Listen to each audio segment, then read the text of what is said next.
So next is representation of Turing machine.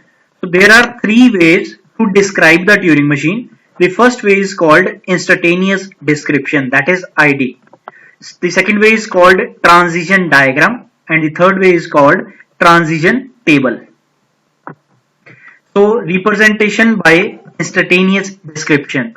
So definition: an ID is a string alpha, beta, gamma. In case of ID, we have a string alpha, beta, gamma, where beta is a present state of machine, then beta. So let's take the example along with. So here you have a present state, that is Q3. So the value of beta is equals to Q3, right? The entire input string is split into alpha gamma. Now the entire string has been divided into alpha gamma. The first symbol of gamma is the current symbol A under the read/write head, and gamma has all the subsequent symbols of the input string. So here the first symbol of gamma is A, that is here this A is A1, and it has all the subsequent symbols of this. It means A1, A4 and A2 except these B symbols. So gamma consists of A1, A4 and A2. Next, and the string alpha is a substring of the input string formed by all the symbols to the left of A. So here this is A, and to the left of A we have all these symbols. It belongs to alpha. I hope you get this point. So this is your alpha. So A4, A1, A2, A1, A2, A2. So this is alpha according to the definition, and beta is a present state. So present state is Q3, this. And then you have gamma. So gamma, what is gamma? The current symbol followed by all the other symbols except these blank symbols B and B. So this is the definition of instantaneous description.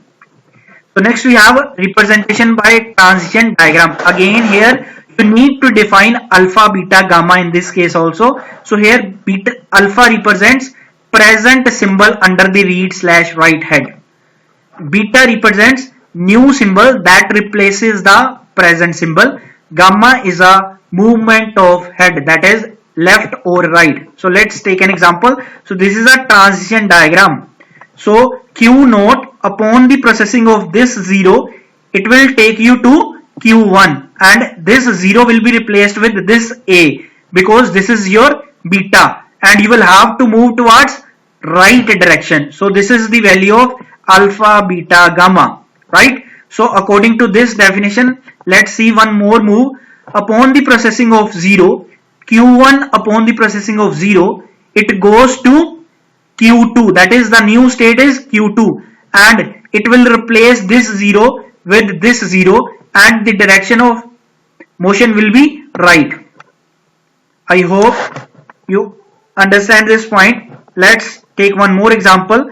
Q naught upon the processing of this blank symbol, that is B, it will move towards Q4 state, that is your new state, and it will replace B with B because this is B, beta, right? And the direction of motion will be right. So this is about transition diagram. Next we have representation by transition table. So again you need to define the string alpha, beta, gamma.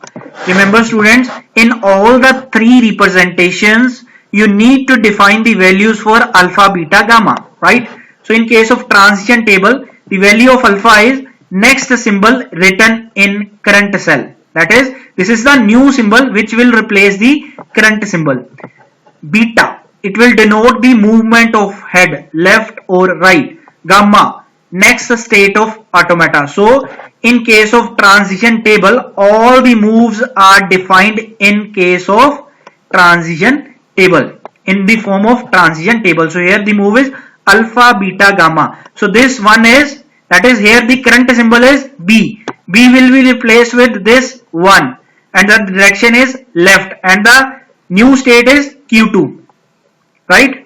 Let's see again. Q1 upon the processing of this B, it goes to new state, that is q2, and b will be replaced with this one, and the direction of motion will be left, right? So q1 upon the processing of 0 will be replaced with this 0, that direction will be right, and the state will remain same, right? That is q1. So this is about all three representations. So in next lecture I will let you know about the acceptability concept, how a string will be acceptable by using transition diagram and by using transition table. Thank you.